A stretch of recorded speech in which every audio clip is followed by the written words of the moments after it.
You ask Tiger to solve. This deals with linear equations with one unknown. The final result is x equals 380.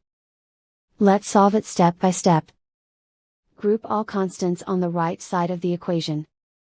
Subtract 1600 from both sides.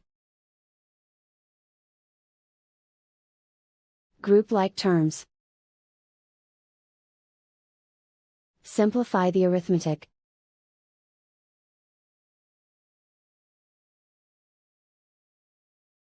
Isolate the x. Divide both sides by 2.4. Simplify the arithmetic.